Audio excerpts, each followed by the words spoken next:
today. So we'll get right to it. Let's do a roll call if we could, Tess. Yes. Chair Dave Davis. Here. Vice Chair Ken Saxon. Here. Michael Becker.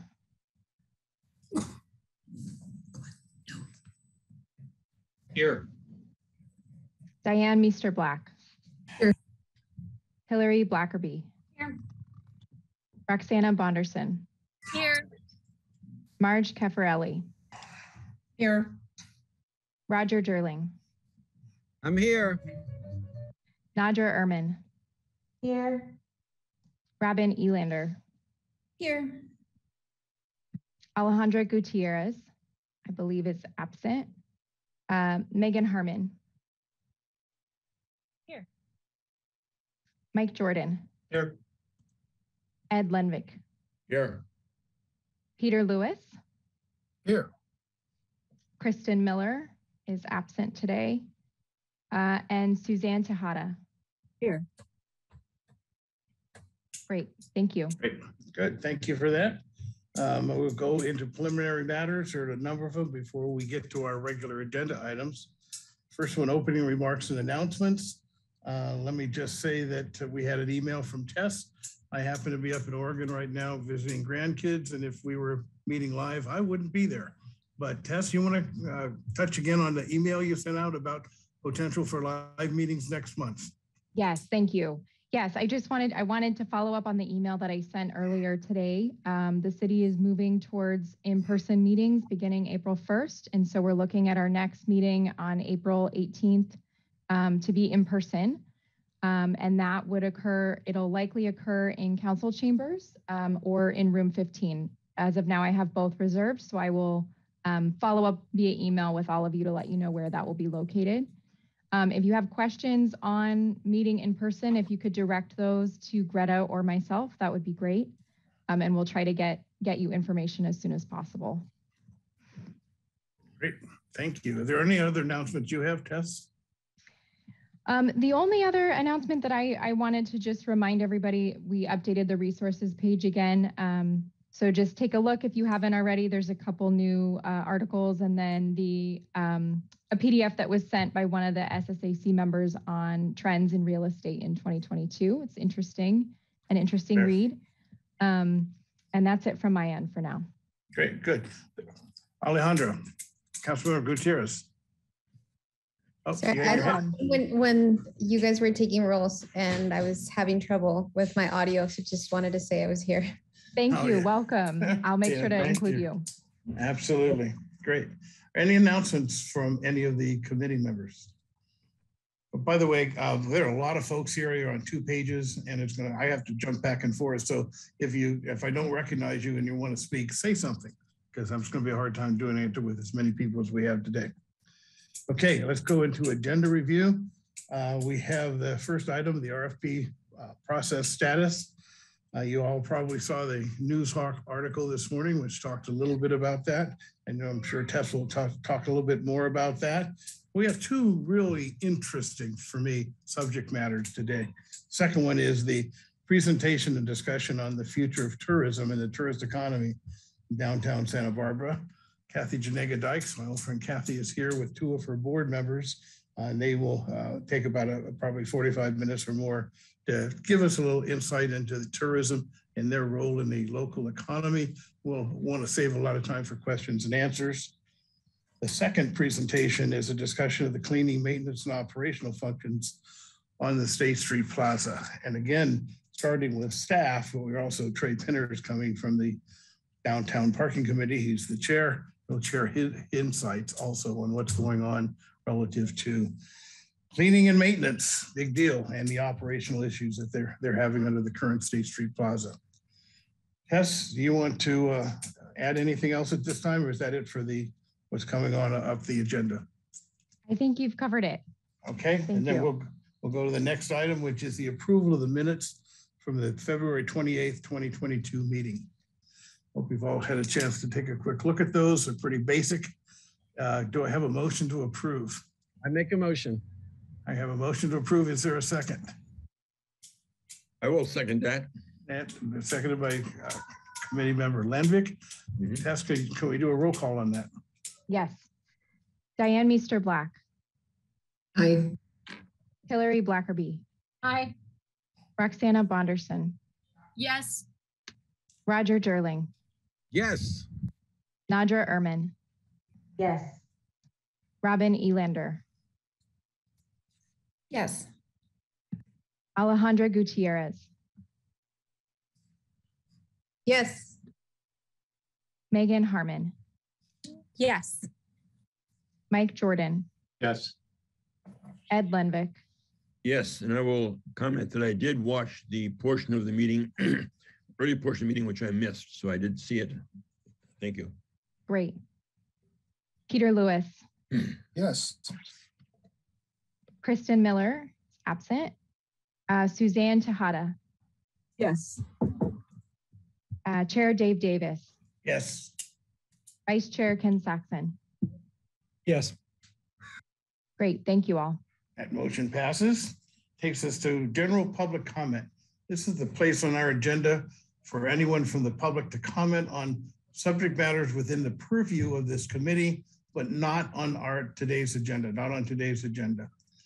Tess, is anyone wishing to raise their hand and speak on this item? And we can wait a second to see. Give me one moment. Just as a reminder to members of the public, if you would like to make a public comment, please click the raise hand icon in the control panel. If you're calling by phone, press *9 to raise your hand.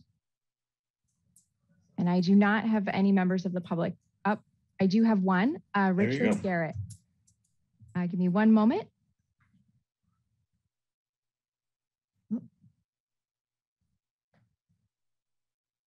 Richard, are you able to unmute on your end? Yes. Great, we There you can go. hear you. Go right ahead. Oh, I had written a little email to some of you folks. I remember writing one to Tess about my concerns about keeping State Street a mall. It's just a general comment, as I haven't read the minutes of the last agenda, and I'm not sure what you're talking about right now, but it was just a general idea that I always felt that State Street looked better when it was open to traffic. That's all I had to say. And I had reasons for that. And I stated my reasons in an email. And maybe some of you have read those comments I made. And I just wanted to throw that out and have my opinion that State Street has always been open, Highway 1, and great for parades and bringing people together. And if you wanted to put a pedestrian mall together, there are other options like the Funk Zone and De La Guerra Plaza and Victoria Street and things of that nature. So that's all I have to say. And thank you for inviting the public for comment. No, thank you, Mr. Garrett, very much. You're Okay. welcome. Thank you. Tess, anyone else? There is no one else who wishes to speak at this time. Okay, then we'll move right then into our main agenda items. First one is item A, 3A. This is the request for proposal qualifications, RFP, RFQ, process status for the State Street Master Plan. Tess, do you want to take maybe 5 or 10 minutes? Just tell us where we're at, what's coming up. Sure, I think I'll be faster than that. So really, I just wanted to make the announcement that the RFP closes on Thursday. We're waiting and anxiously awaiting until Thursday afternoon, evening, when it closes to find out how many submittals we receive. So I will make sure to let all of you know by the end of the week this week or early next week, once I have the number of proposals in hand and understood. And that will help dictate the process moving forward for selection. Other than that, this is our general timeline. We're still sticking to the same timeline. The change in deadline from March 3rd to March 24th hasn't changed the rest of the dates. We're still looking at interviews and selection in April-May timeframe, with hopefully a contract authorized in June and getting somebody on board between June and July. And that's really it from my end, but I'm happy to take questions. I know there was an article that came out recently on the RFP process. So if anybody had questions related to that or to the the overall process that we've been involved with together, please let me know. Great, thank you, Jess. Mr. Garrett still has his hand up. I don't know if he just didn't take it down, or whether he's still wanting to comment on this item also. That is probably my bad. I have not lowered his hand yet, so let me do that. Okay. Are there any questions? Go ahead. Go ahead. Mr. Davis, I have a question of the staff. It relates, I guess, to some of the information in the article that we saw in the Independent. We have limited or contained the top end of the proposed budget. Are you going to consider proposals that qualify and maybe diminish or eliminate some of the items that were deemed to be necessary in the original RFQ? Am I clear on that question? I think I'm understanding it. Yes. Thanks, Ed. Yes. I mean, at this point, I'm open to looking at all of the proposals that we receive and determining what's going to be the best fit for the process that we have before us. There may be proposals that that come in stating that they can only do a portion of the project, or there may be others that state they can do other things that we haven't thought of or that aren't in the RFP that they believe are going to be helpful for the process. And so that'll be part of the discussion as we're going through the different proposals and trying to make a selection. Let me follow up on that question. If I recall, you also identified a points listing for the responsiveness. If someone says I cannot do this within the budget, therefore I'm going to leave off whatever, did they lose points in that because they haven't responded completely? Yeah, good question, Ed. So yes, there is the evaluation criteria in the RFP has points allocated for certain sections, one of them being the cost of the proposal. I believe that that's at 5 points, but I'll need to double check. So if somebody didn't come in, at the amount that we've stated or under, then they would lose points in that category. Mm-hmm. All right. And that would be, if somebody's not able to accomplish the scope of the RFP in that budget, then that would likely result in that a reduction of points. And there are a number of other, I just highlight that there are a number of other pieces to the evaluation criteria. So while I recognize that cost is certainly on top of everyone's mind, it's not the only factor that we'll be looking at when we're looking at the proposals. I mean, we really want to get, as creative of an approach. We want to have a holistic view. The public engagement piece is important. All of the things that we've talked about as a group and that the council has identified as items to be included in the final master plan as well. And so that's what we'll be looking at. Yeah, and then ultimately, just to highlight, ultimately, and it'll really come as a recommendation before council, and they'll be the ones that are authorizing or not authorizing a contract for a consultant. So while we have a number out there right now, that may change depending on council's role. Yeah, I'm just hoping that we ultimately select the most creative and innovative urban planner to really bring something exciting to State Street, and disqualifying them because they didn't deal with the homeless issue or whatever is, I think would be unfortunate. Good comment, Ed. We appreciate that. Any other comments at this point? Okay. I'm going to move on. Thank you, Tess, and good luck coming up. We'll look forward to seeing what we get. Hopefully we have some really creative folks out there that want to shape the face of Santa Barbara going forward. We'll move into our next item. This is the presentation on the future of tourism and the tourist economy in downtown Santa Barbara. Sorry, just really quick, if we could take public comment for the RFP items, since it was on agenda. I had a big note to ask you about public comment, but so much for my notes. Okay, I can do this again. Go ahead. Public So if there comment? are any members of the public that wish to speak, if you could please raise your hand with the raise hand icon, or you can press star 9 That's on the RFQ item. on the RFQ. So I have no members of the public that wish to speak. Okay, well, I won't even do a new introduction. I'm simply going to introduce my good friend, Robin Elander. Robin is going to basically introduce both of our groups tonight that are coming to talk to us, starting here with Visit Santa Barbara. Robin, the floor is yours.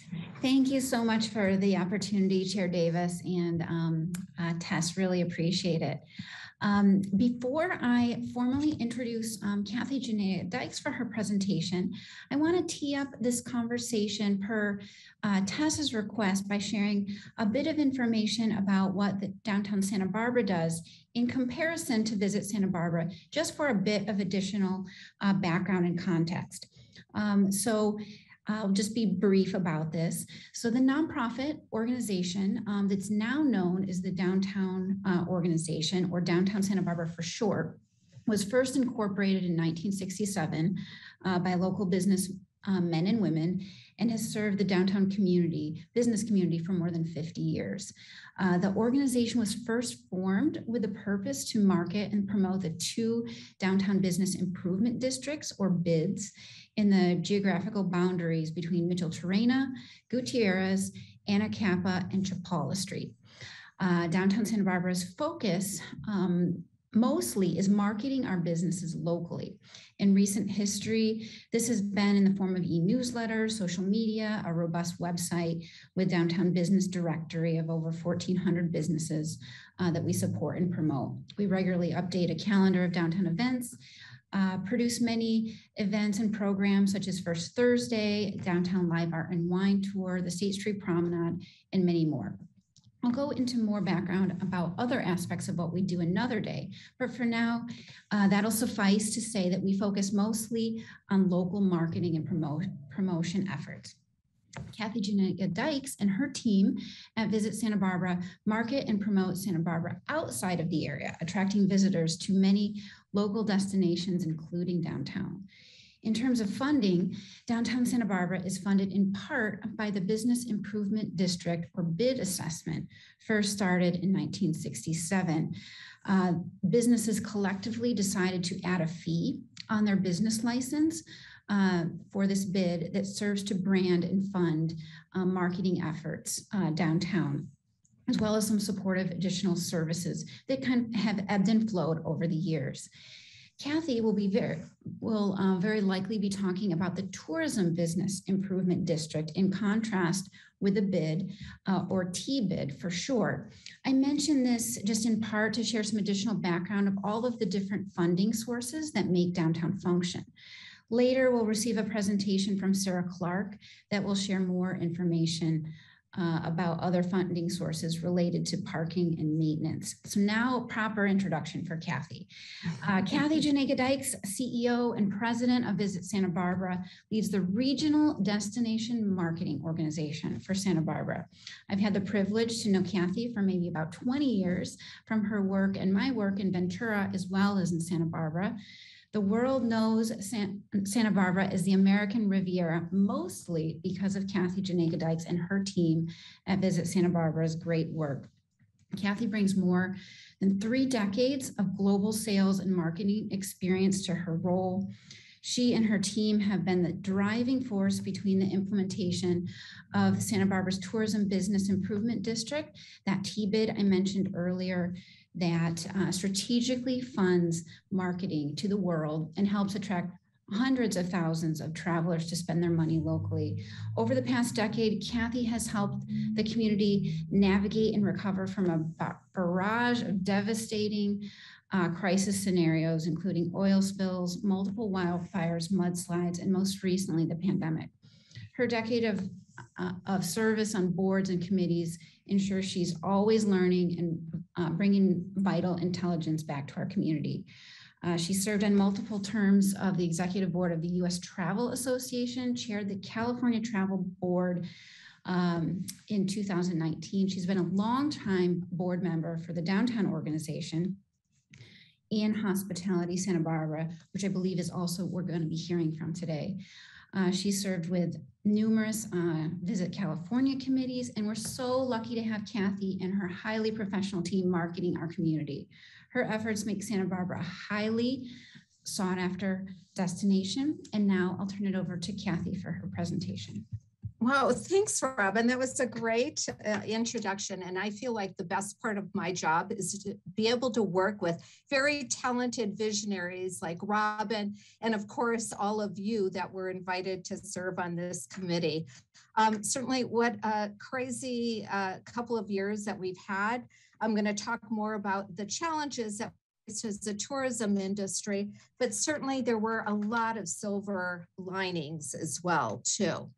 So I bring up this map because I think sometimes people assume that because we are Santa Barbara, people automatically come and travel to Santa Barbara without any sort of marketing outreach.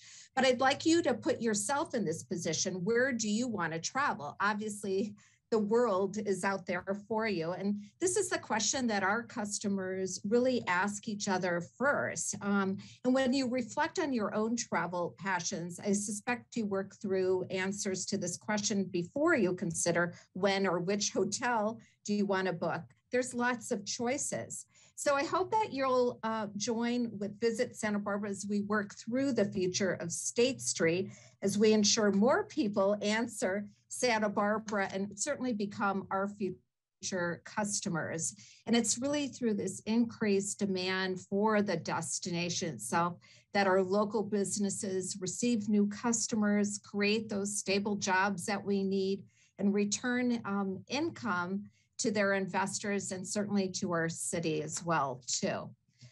Thankfully, Santa Barbara is purposely built to really inspire travelers to pick. As Robin mentioned, we're a regional marketing organization, Santa Barbara, Goleta, Montecito, and Summerlin, more often than they otherwise might. And on this slide, we've listed certainly our mission and then our strategic imperatives. And I just want to draw your attention to the words overnight travel in our mission statement. This is really important, partially because the lodging industry is really a key stakeholder in our funding that Robin referenced earlier. It's through the Tourism Business Improvement District that we do generate a significant amount of revenues. But equally important, it's because these trips, these overnight trips, have a dramatically larger economic impact across the community. These people, these visitors shop more, they eat and drink more, and they have a smaller footprint really on city services than do day visitors. And to achieve this mission, Visit Santa Barbara organizes our work really within four different strategies. The first, of course, is to promote and amplify the Santa Barbara brand to target markets, customers. We focus on overnight visitation. We stay very mindful of the traveler and be an advocate in discussions like this. We need to make sure that they are having a positive visitor experience when they're traveling to this destination. And we also, lastly, continue to look inwardly for opportunities to be more efficient with our own resources and certainly be more effective for you all. And a critical step of really achieving our mission is ensuring that Santa Barbara remains competitive with a clean, safe, and appealing downtown core, which is why you all are here today. So the first part of the presentation, we're going to talk about the visitor economy. And that's really about the impact of tourism. These numbers, by the way, were from a study that was done pre-COVID, but I will talk about how we've been able to build back our visitor economy in just a little bit. Typically, the Santa Barbara South Coast welcomes an average about 30,000 visitors daily. Certainly, tourism is one of the largest industries for the Santa Barbara South Coast. It directly supports about 13,000 jobs and generates about $1.9 billion in annual economic impact. And certainly after facing one of our most challenging years, as Robin referenced, we faced one crisis after the next on the recent decade, but this was by far the most challenging. Our industry actually has rebounded in 2021 with an incredibly strong performances. I recall at the onset of the pandemic, one of our goals in our first business plan was, how do we save? We need to save jobs and we need to save businesses, which seems like a very lofty goal for an organization like Visit Santa Barbara, but we realize how much of our local businesses relied on tourism. And through the last 2 years, we're able to convert challenges really into opportunities, and while simultaneously creating this momentum around the quality of living, outdoor experiences, and really the elevated food and beverage scene. This is why our visitors have chosen to come. 2021, it was an unexpectedly strong year for our region's lodging services. And this slide really tells it all when we take a look at the revenue per room. And we take a look at the state, the tide of good fortune certainly did not rise all boats equally. Although last year started with a leisure travel ban, if you recall in January, the pent-up demand for our region really surpassed even what we expected to see. In the fall, prior to the Omicron variant surge, hotel demand on the South Coast was even higher than pre-pandemic, which is really shocking as well too. So this, coupled with the record high rates, led the Santa Barbara South Coast to the highest growth in revenue per available hotel room of any competitor that we watch. So this chart only showcases about 18 destinations that we monitor on a regular basis. And as you can see, we certainly surpassed our expectations, which was great. And it was really the result of the collective efforts, not only everyone here on the screen right now, but the community itself too. If we take turn our attention to the most recent conditions, hotel performance is even stronger than reported during last year's records. Demand, which is certainly a key metric we monitor because it really does talk about the destination appeal. It's been at record high for the last 3 weeks, giving us encouragement as we're heading into what we hope will be a very busy spring break. If you recall last year, that was really the first time that we started to see that upward trajectory in demand for travel to this destination. And certainly based on my conversations from the hoteliers, we're already seeing much of that business being booked. At the same time, our visitors are agreeing that the community is worth paying a premium in the form of higher hotel rates as well. We closely watch for any signs that these two trends may flatten or turn negative in any way, as you'll hear in a moment. And we're really trying to keep community on top of our competition. One aspect of our success was our constant appeal in our highest priority markets. Certainly we know that the regional market, the regional destinations really came back to this area, and that's Los Angeles, San Francisco, San Diego, and certainly northern Santa Barbara County and San Luis Obispo counties. The blue on the chart shows how consistent California travelers have been giving us really that base of overnight business. And although the hotel occupancy has fluctuated seasonally, South Coast hotels have consistently achieved more than 50 points of occupancy every month, March through October. And that's not happened in other communities, as I just showed you. So for the past 2 years of the pandemic, Visit Santa Barbara has known this important insight, has really redirected the vast majority of our programs to focus on these travelers who could save our business and jobs first during the crisis, reaching out to, again, these nearby destinations. And we took every penny that we had to reinvest into the market to ensure that all of the businesses would prosper as well too. And we took a very surgical approach into that, using research to identify zip codes of travelers. People who have traveled to this destination were likely to return again. It was very focused. About 75% of our record media investments have been inside California right now. And this can be seen as certainly as an opportunity, but also a challenge depending upon the success of the downtown business district. On one hand, if we create and maintain a space that is embraced by certainly locals and visitors alike, it would reinforce our brand with savvy travelers who may choose to visit Santa Barbara multiple times a year. And it's really important for us to see that repeat visitor. But on the other hand, if we allow this space, and I'm talking about the downtown corridor, to fall into neglect and lose its luster, it could damage the community's brand and really deter repeat trips from our most loyal customers. And I know this is something that you're thinking about too, and certainly seeing other areas throughout the state that are rebuilding their downtown corridors too. When a visitor stays overnight in one of our 5,000 hotel rooms, that's not all. They're not here just to stay in the hotel rooms, they're here to explore.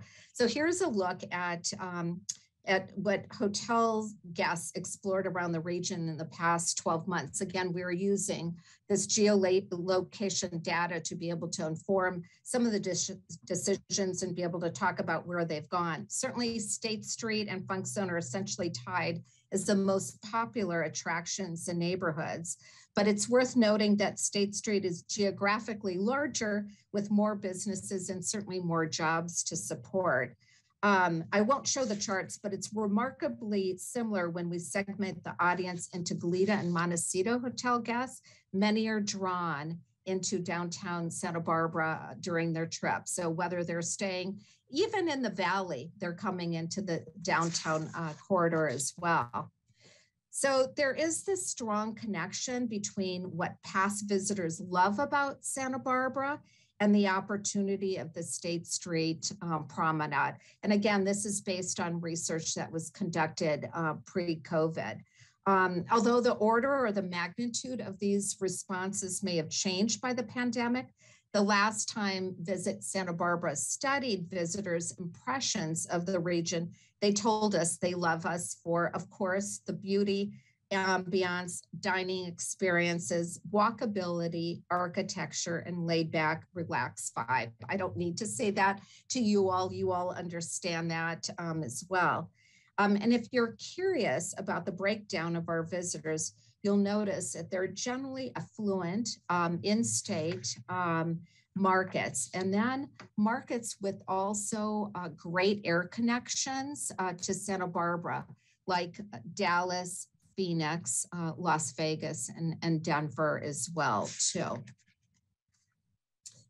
Before we continue, I wanted to bring on screen two of my board members who are also stakeholders here in the downtown area.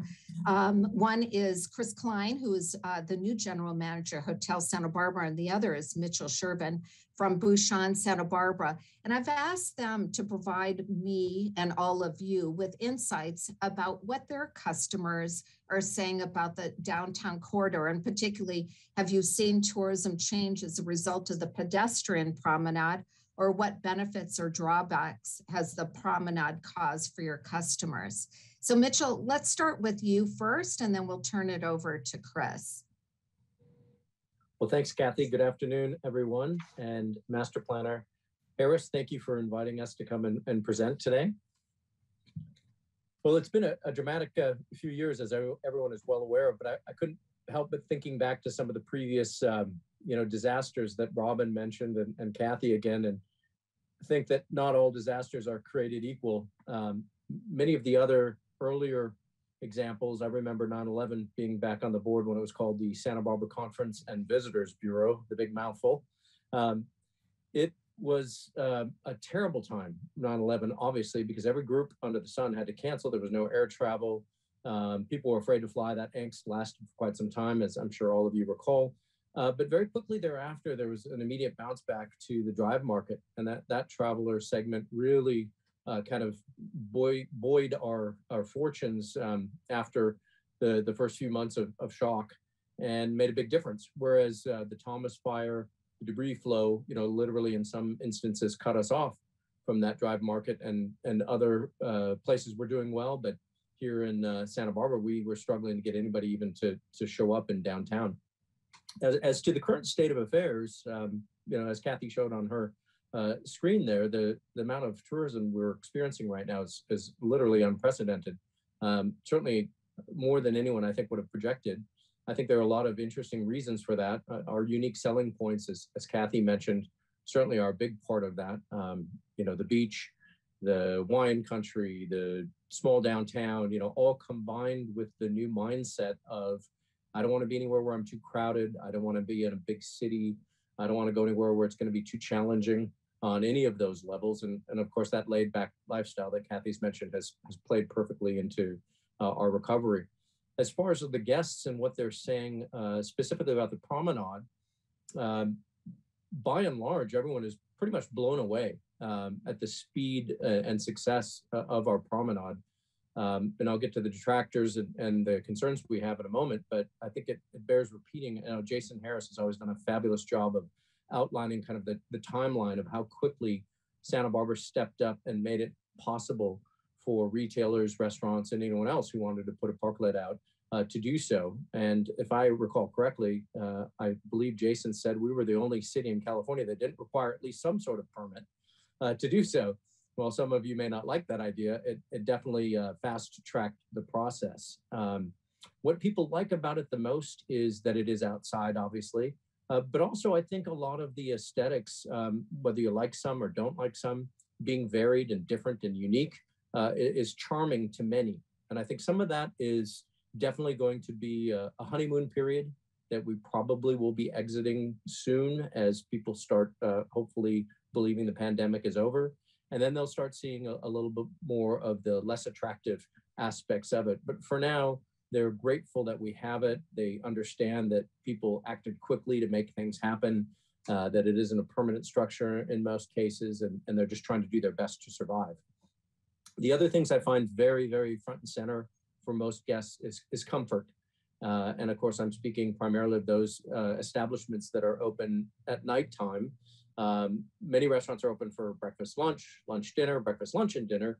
Everybody has their own approach to what meal periods they're open.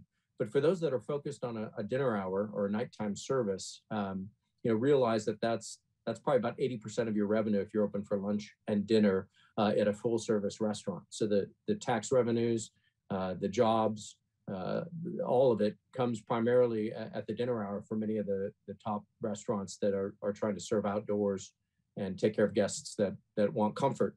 And so seeing the heaters, the roof coverings, the solid structures, the feeling of safety, that's constantly being acknowledged and pointed out by guests that they love it. As far as the detractors go, yeah, there's a lot of aesthetic challenges, and some of them, frankly, don't look so hot.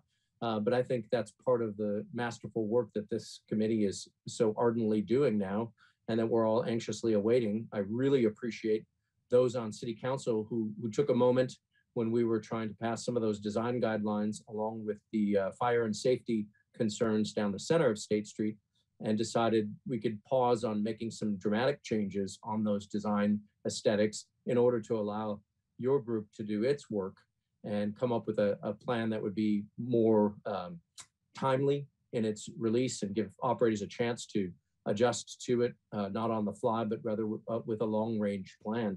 Many operators have invested a lot, many have not invested much at all, but having some sort of idea of what it's going to look like in the future obviously will certainly help those folks comply with these design guidelines and get a more uniform look. But still, I have to caution, one of our board members mentioned at our last meeting that the Funk Zone opening was a huge impact on the leasability and attractiveness of State Street.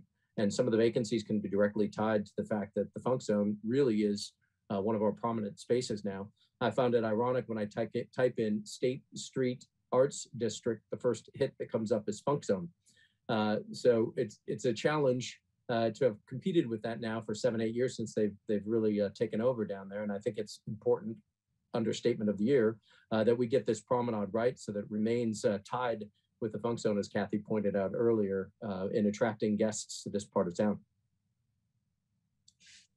Thanks, Mitchell. Next, I'm inviting Chris Klein. So Chris Klein is the new general manager of Hotel Santa Barbara. And they're in a interesting situation as well, too. They have new ownership, and they're in the process of reimagining that property and how they relate to the downtown corridor. Chris? Thank you very much, Kathy. Yeah, it's really appreciate being here and having some time to share some thoughts and about this. As Kathy mentioned, I'm currently the GM of Hotel Santa Barbara. We have a significant renovation that is planned. Hopeful that it might start by the end of this year, but more than likely the balance of it in 23. Previously to this job, I was the general manager of the Kimpton Canary from August of 20 until just January of this year. So my experience with the State Street corridor has been very, very positive, and the experience of my guests at Kimpton Canary and now here at Hotel Santa Barbara has also been significantly positive. During the height of the pandemic, at the Kimpton Canary, we were not able to provide service from Finch and Fork, our very popular restaurant here, because it was completely indoors. And the Carrillo Street, Chapala Street corner is significantly busy, and we just didn't have the ability to have a parklet or an outdoor space. And so, as opposed to some other restaurants that, of course, face State Street, and have a State Street address, who were able to do things like this, we were not. So we had to meet that challenge and explain to our guests and tell a story that even though we didn't have food and beverage available for much of the height of the pandemic, that it was easily accessible. And it was easily accessible by simply walking out our front door, out to State Street, and you have this wonderful, corridor that's available with fantastic outdoor dining from every level of dining, casual to elegant, and that it was available really as much as it could be, considering some of the challenges that our restaurant friends had and the staffing challenges that we've had because of the pandemic. But this was a significant sales point, if you will. It was a significant part of our story that allowed us to continue to book guest rooms at a record rate into the Kimpton Canary.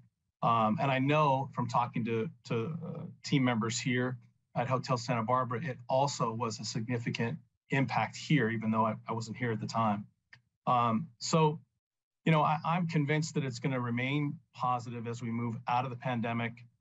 It provides really, I think, an improved experience for the visitor, significant walkability to shopping, dining, entertainment. And these are not just my thoughts, but these are absolutely the information and the stories that I received from guests, since August of 2020.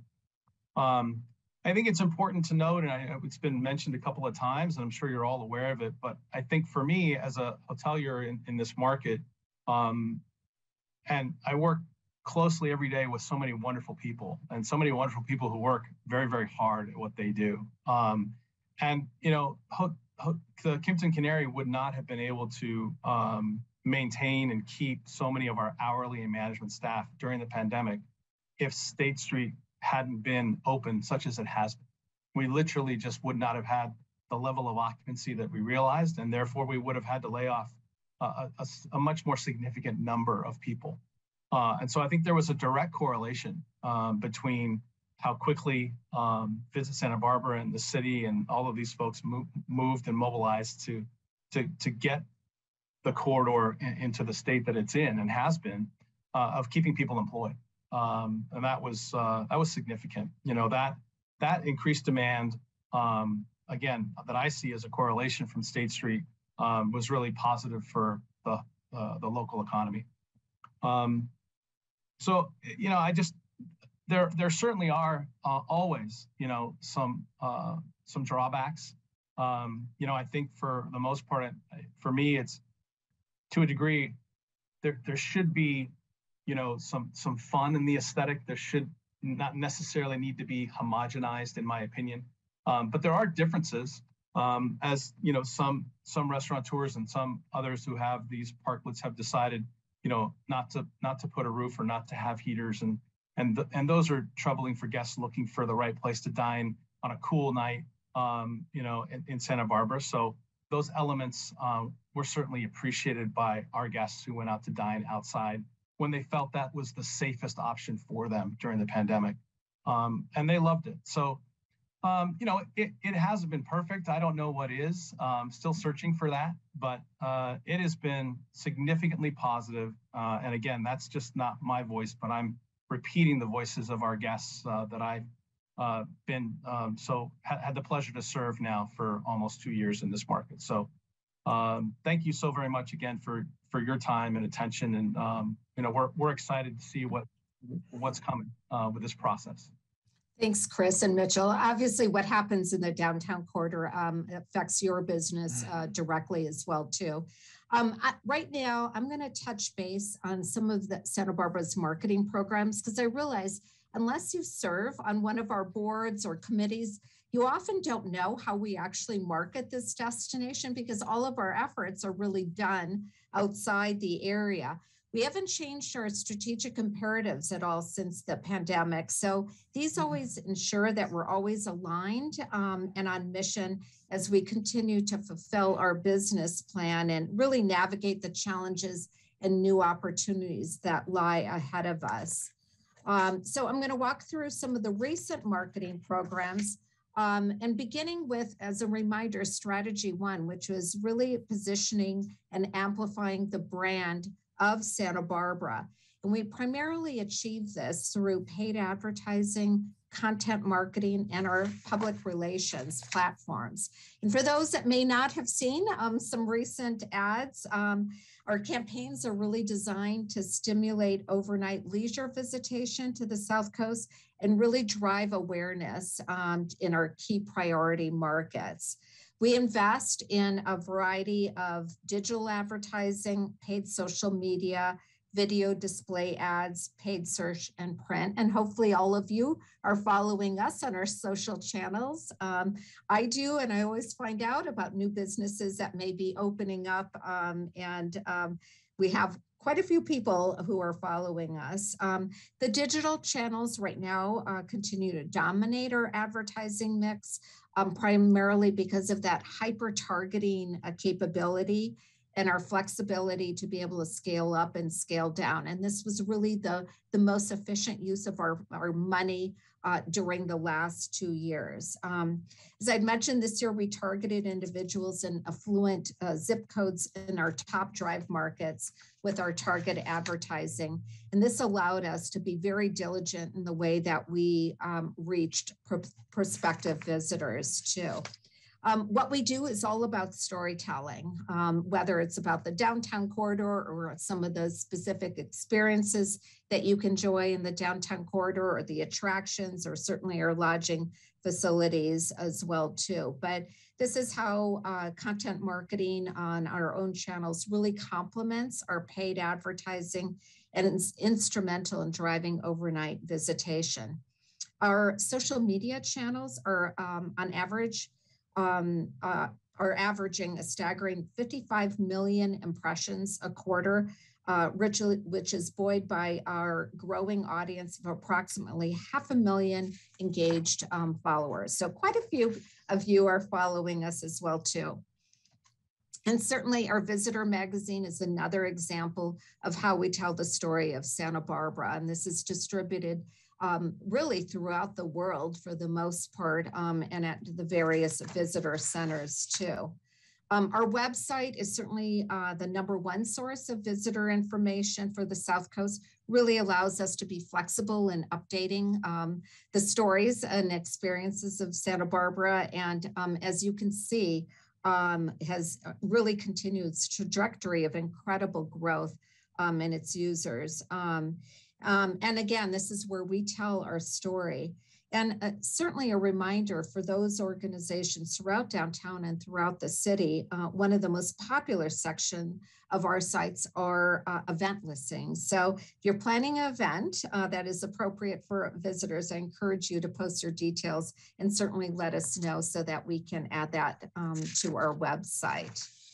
Earned media and public relations is really the third key component to positioning and really amplifying the Santa Barbara brand. And as you can see, we have some of the highlights of some of the PR coverage that we enjoyed this last year. If you were flying on United Airlines in the month of December, you of course picked up the in-flight publication Hemispheres, which had, not only did we make the cover, but we had a beautiful story about the destination. And our incredible PR team is really in constant communication with press around the world to ensure that Santa Barbara receives strong editorial coverage and top outlets as well.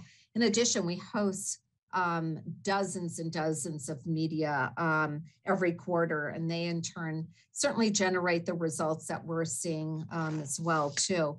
So I'd mentioned the Hemisphere included a 16-page 3 Perfect Days in Santa Barbara cover story, and then we've also received exposure to influential titles like Travel and Leisure, Afar Online, San Diego Magazine, San Francisco Gate, Forbes, and certainly hundreds more. But everything that we do is really about growing demand for the destination. We have a sales team here that is responsible for bringing meetings and conferences to the area, and also working with travel counselors and international tour operators. And now with the borders reopening and many of our hotels are reporting, we're starting to see that influx of the international visitor coming into the area as well. We also have a campaign that we put a lot of money into, and that is a third night free campaign. Buy 2 nights at participating hotels and get a third night free. And certainly our most popular promotion to date, we've been running it for several years. And last year we had 29 hotel partners and sold about 11,000 room nights with just that campaign alone. Our strategy number 3 is all about championing the positive visitor experience. We can spend millions of dollars bringing visitors here, but if we're not meeting their expectations, it's absolutely for naught. And so we like to see our role to champion projects that really make Santa Barbara better for residents and visitors alike, because rarely is there a difference between the two. So going beyond destination marketing, we think of ourselves as a destination management company, and also being very good stewards of this really precious community. And the evolution of the travel marketing landscape requires that we touch every phase of our visitors' journey. It's all about inspiring visitors to come here, and then planning to booking, visiting, and then sharing that experience as well too. We also need to make sure that we're influencing the visitor's experience here on the ground, really to support and complement what our hospitality providers are already doing. And this is what destination management is about. And to date, we've successfully focused on destination management areas like air service development, opening a new State Street Visitor Center, and going forward, we're really advocating for responsible development, clean and safe community initiatives, transportation infrastructure. We need to move our visitors around, and really increasing our own hospitality workforce development recruitment. And that by far is become one of the biggest crises that we're facing right now too, especially as we're leading into the summer season. As we're welcoming more visitors back, we just need to make sure we have the workforce to be able to do that too. As I'd mentioned, we opened up the Visitor Center in August 2019 down in the Hotel California complex, and contracted the chamber to actually run the organization too.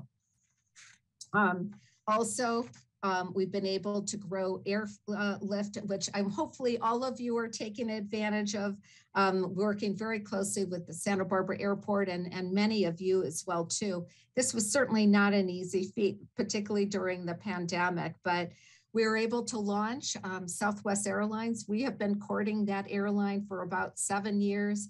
And then during the pandemic, they changed their business strategy and really chose to focus on destinations with a strong leisure tourism business model.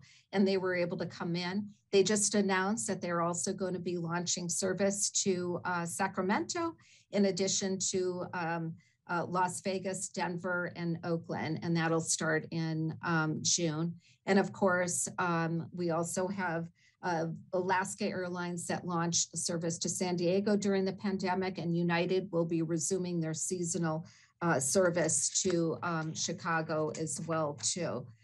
So all of this really has been done with the help of a well-funded tourism business improvement district. Attracting Southwest Airlines has added about 1,000 seats a day, which is remarkable. But we invested about $250,000 to attract them. So not only did we assist with operational costs once they wanted to launch service here, but also we are continuing to put money in the markets that they're servicing so that we can retain that service.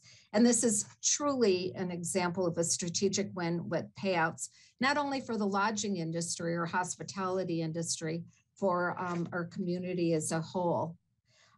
We're lucky in our line of work. We generally work with happy people who are delighted by their time here, but certainly it's so important for all of us to keep our eyes on any negative comments that we counter our work. And increasingly it is complaints about downtown safety, cleanliness, and vibrancy. We see their feedback, frankly, as constructive criticism, really intended to encourage the transformation for a place that they're very passionate about, as all of you are as well too. So we hope there's room for their voices as well too. And then looking into the outlook, you know, where are the opportunities? Certainly Santa Barbara has been popular and has been a sought out destination because of its outdoors, and it's relaxing, it's an aspirational community. We're starting to see the return of group travel, conferences, and business, certainly international, as I've mentioned before. And certainly everyone enjoys the events and festivals and personal celebrations. When we take a look at our threats, there is significant increased competition. For those that travel the state, there are a lot of communities who have reinvented their destinations, reinvented their downtown areas. And I travel a lot because I attend a lot of those meetings, and I highly encourage you to look at some of the downtown corridors that have been reinvented, particularly in Southern California as well too. Another threat, of course, is inflation and travel costs, including gas. We haven't started to see any impacts yet, but are watching that closely. And then our hotel rooms continue to increase as well too. And then when we take a look at suggestions, visitor industry priorities, I really certainly applaud all of your volunteer commitments to this committee. But I want to conclude with certainly some observations from the visitor industry. I think you're going to find a lot of overlap with feedback from other stakeholder groups. The basics in the downtown area have to be done right. This is what our visitors are expecting. They're paying significantly high rates for hotels and are certainly have been traveling to our destinations. They have expectations for our community. So I encourage you all to develop reasonable standards. We are perplexed by the ideas that, you know, prohibit maybe overhead cover or limit sheltering during the winter, but we understand the concerns to be able to balance all of that too. But the vibrancy for the downtown corridor certainly has to be developed for all 4 seasons, and encourage the shopping and dining after dark as well too. And we don't pretend to be urban design experts. We're grateful for those of you that are on the screen right now who have that specialty and that passion for that work. We want to call out again, that most of our visitors come from Los Angeles, San Francisco, San Diego, Palm Springs, Las Vegas. We're in competition for our visitors' time and for their money. And we hope that our downtown is judged as more interesting, more relaxing, more inspiring, and perhaps even more wine-filled than pedestrian zones in their own community. And with that, I thank you for your time, and I'm happy to answer any questions that you may have. Robin, you want to handle that, or I can just keep going? Anybody have any questions? I see Peter has his hand up. I'm sure I'm happy to help. Otherwise, Dave, you can take it either way. Okay, if I miss somebody, go ahead and jump in. So go ahead. So yeah, Peter, go ahead first, then Ken. Go ahead. Okay, Kathy, my question is, and this would go for the Mitchell and David as well. Has anyone had any, or you gotten any significant feedback on the State Street shuttle and general circulation questions? Because clearly the Promenade has changed that pretty radically. And I'd be interested in any feedback that any of you have for me on that. I'll take it first, and then I'll turn it over to Chris and Mitchell to see, because we've talked about transportation infrastructure on our board of directors level as well, and the concerns being raised by the lodging industry to be able to move our visitors around as well too. We were, I've been having some conversations with Hillary, and I know we need to start those up again. I know that, you know, one of the things that we're encouraging people to do is really leave their cars at the hotel and be able to take public transportation around the community. So that is something that we need to talk about. I have seen that done well in other communities. It's not necessarily a big shuttle. If you go to Palm Desert, they have kind of an elongated, I guess, I don't know what, it's almost like a golf cart. Yes, it's like a golf cart that moves up and down. And I think they also have a very long shopping district there, and it's they're able to move people up and down those areas. So I think there are some unique opportunities, but I'll turn it over to Mitchell to see if you have any insights. I would just say that the service was missed definitely. And I know there are a lot of creative people thinking on it and how they might change it, but certainly our side streets on either side of State Street could pick up a lot of that slack, I would think. And I'm a big fan of the smaller vehicle, shorter trip, easier to do. I think that's a win, and certainly would help get people downtown again. Chris, do you have any comments? I would agree, really. I think that, you know, a lot of the guests that I've encountered at both the hotels that I've been supporting have utilized the electric bikes. You know, B-cycle, that's been a great addition.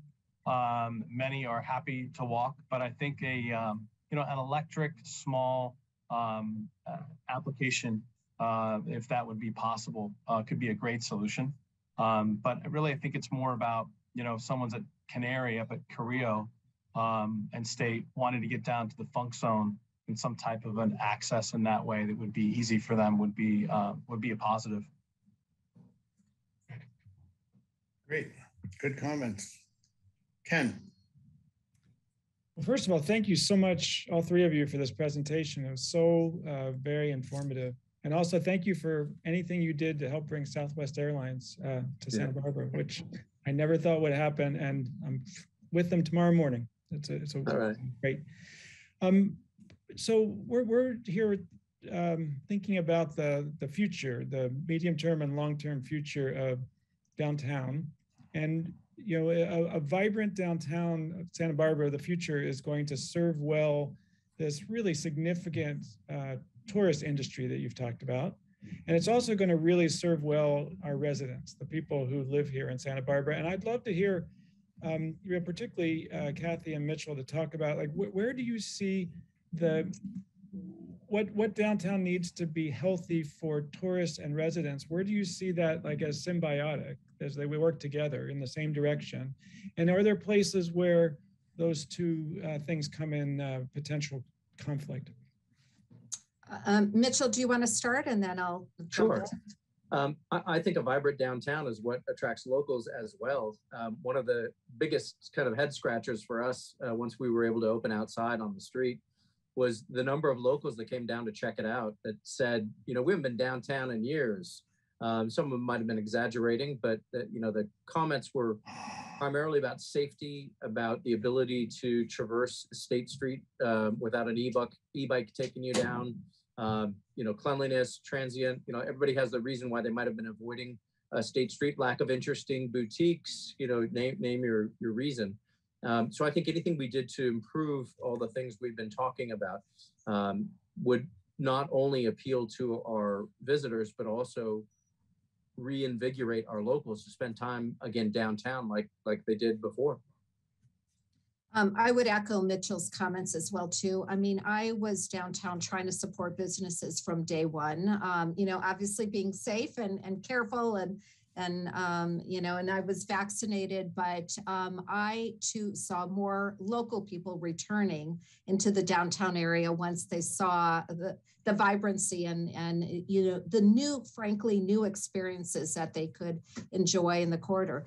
And, you know, in terms of, you know, what our visitors are looking for, shopping, of course, continues to be super popular.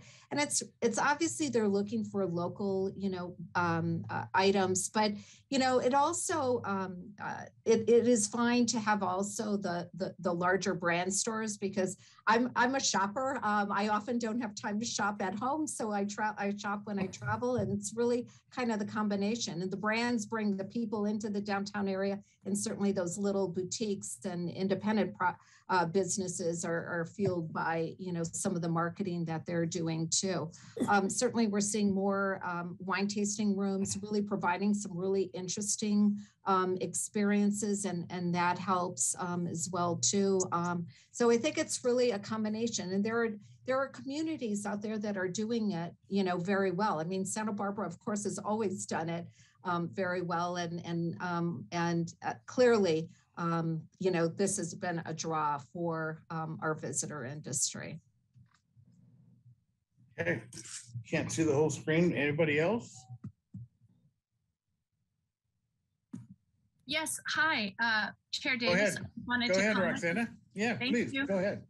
So I have a general question, most likely for Kathy.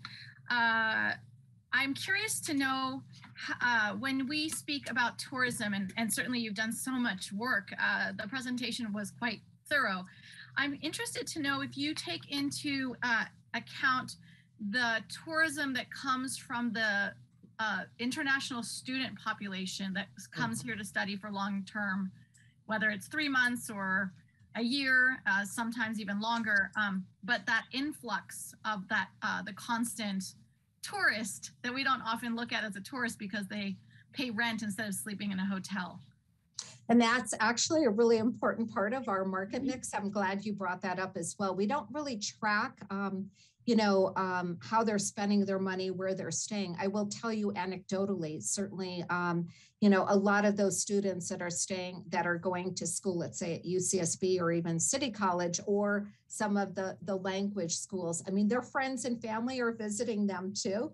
I've certainly, I've been on planes with family members of students that were, live in Chicago or elsewhere. And it's amazing how many, you know, family members they bring for a move-in or parents' weekend and things like that. So that is significant. And Mitchell, I don't know whether you see any of those patrons in your restaurant. Well, my information is anecdotal as well, but I have a great little catbird seat on a second floor office, and I always have my window open so I can hear what's going on outside. And we're about 2 blocks from EF on Chapala, the language school there. And they tend to rove in little packs of international students going out and grabbing a bite to eat or having some fun downtown. And we didn't know how many had been gone during the pandemic until they came back, and now they're out in force. And I know a lot of the smaller food and beverage establishments that relied on their daily intake of a smoothie or a sandwich or whatever it may be really noticed their absence. And I agree, they have a lot of visitors, friends from their country, and also parents and family come to visit a lot. So yeah, I think they're a great source of additional revenue, and we've missed them. As to whether we specifically target them in any of our advertising materials, that would be up for Kathy's comment. I was more interested in knowing if you're accounting for them in the studies and the numbers for your research. The last research that we conducted, which was an extensive visitor profile study, was done pre-pandemic. We actually started it. And then we had to stop, obviously, because of the pandemic. We're going to launch another research project. They do actually survey not only out-of-town visitors, but also residents who also have a lot of friends and family. So I suspect they're probably part of that market mix as well, too. And we're really lucky because there's so many residents whose family and friends want to visit Santa Barbara, and that's a big part of what we do. I want to just take this opportunity to quickly share a little bit of information that I have. I'm not sure if you know it yourself, but if you don't, let me share. And if you do, maybe it's new for others to hear. I wanted to let you know up until COVID happened, in addition to being in architecture and planning, I also was teaching at the international schools because I myself was an international student, not in one, but in 4 different countries over my tenure in education. And it was my personal way of staying international while being here at home. And I just love to give back that way. And so I was very involved with the students, and I would actually take them to council meetings or planning commission hearings to get them involved with their local community as they live, quote unquote, live here, and to get them involved and knowledgeable about the city they're spending their time and their money in. And so I had the opportunity to get a lot of feedback from them. And I just want to put this on your radar if it's not there already. Many of them are living in residences, host families, anywhere between Carpinteria and the far end of Goleta near Elwood. And they are exclusively taking the bus, taking public transportation. And so many of them told me on several occasions that if they had more opportunities to take a later bus, they would stay downtown, they would eat out, they would spend their money, they'd hang out endlessly in coffee shops or other places where they could perhaps find internet, an internet cafe that might be open, or other types of experiences. But because they were limited to the bus and they couldn't take an Uber every single day, it gets expensive, especially if you're going such far distances like the 2 far ends, then their time downtown spending money was reduced. And I also wanted to share that they had tons of ideas on how in their countries, obviously public transportation is key in their countries. Most families do not own cars. They do depend on public transportation. Roxana, I don't need to cut you off, but I got 4 other speakers and we got 40 minutes to get this whole thing done with another one. So I'm going to Hillary actually has her hand up. Oh, she's taking it down. Okay. Well, I just wanted to add a single sentence that has nothing to do with that. I just wanted to end by saying, in 2019, for the Cosmont report, when the researchers were here and doing the public forums, I had the opportunity to speak up to them about this topic as well. And I learned at that time that the foreign student, international student demographic was not included in that report. And so I'm hoping that as you can continue to do excellent work and compile this data, to consider including that, since we have so much potential to tap into that market. Thank you. Thank you. I really appreciate your insights, and I'm going to really focus on that. Thank you. If you're interested in more, don't hesitate to reach out. I've got tons of information on that department. Thank you all. Hey, I'm going to go to Nadra and then to Marge. Nadra, please. Hello, thank you. And thank you guys so much for that wonderful presentation just to really understand all of the information and what's really happening downtown is very insightful. And it really feels like you guys have your finger on the pulse. And it's just one quick thing, Kathy, you recently received an award at the, it was the South Coast Chamber of Commerce event. And you said, before you got off, you said, make sure you, it's you like a tourist in your own backyard. So that really stuck to me. And it's like, yes, I want to do that. So just having that feeling. So it's two-pronged because Ken mentioned this a little bit, but wanting to know if the amount of the research that you do, how much of local residents are included.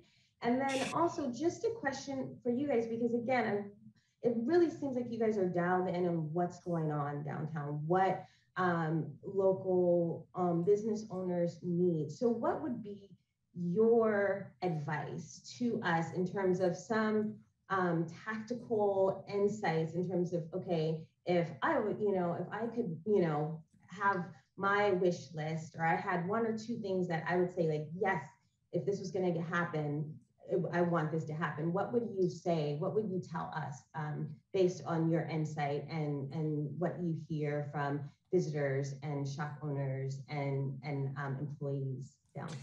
Thank you, Nadra. And the award that I won was actually for Visit Santa Barbara. So it was the collective effort. It wasn't just me. And I really thank the Chamber and really on behalf of everyone.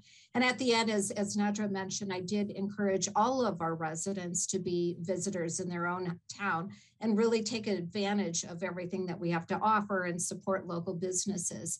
I think when we started, we were really trying to help the local businesses during the onset of the pandemic, and that's when hotels were not open. And what we found that people enjoyed the most are those that offered like really interesting experiences too. So even if you're opening up a boutique or a tasting room, if there is a unique experience that can be tagged onto it, I think that's what really draws a lot of attention. I think the other part is really about partnering with other businesses. It is so important to work collectively, whether you're with downtown Santa Barbara, within the downtown Santa Barbara area, or with nearby neighbors as well too. Mitchell or Chris, do you have any thoughts on that? Well, if I had one thing I would suggest, and if money was no object and time was free for everyone, it would be organizing a field trip for the committee to be able to go to these places we so frequently mention and get a hands-on viewpoint. If not, maybe have those folks come and speak to you with some sort of presentation that, but the firsthand experience, go down to Oceanside, and if you go to Colorado on United, go to Boulder and see how they're doing it and get an impression about why you think it's successful. There's so many different ways it could be done. And I appreciate your asking for our input very much, but there are a lot of different opportunities out there. And I think seeing how someone else is doing it well is always such an effective way to kind of formulate your own ideas and opinions. I know as a restaurateur, some of my best ideas come from going to other restaurants and going to other cities and seeing how they do it and bringing those ideas back and implementing them here. Okay, I've got 2 minutes left here. Marge, did you have a question? So just quickly, I wanted to thank Kathy, Mitchell, and Chris for their presentation, but I just wanted to share very quickly my experience working with Visit Santa Barbara.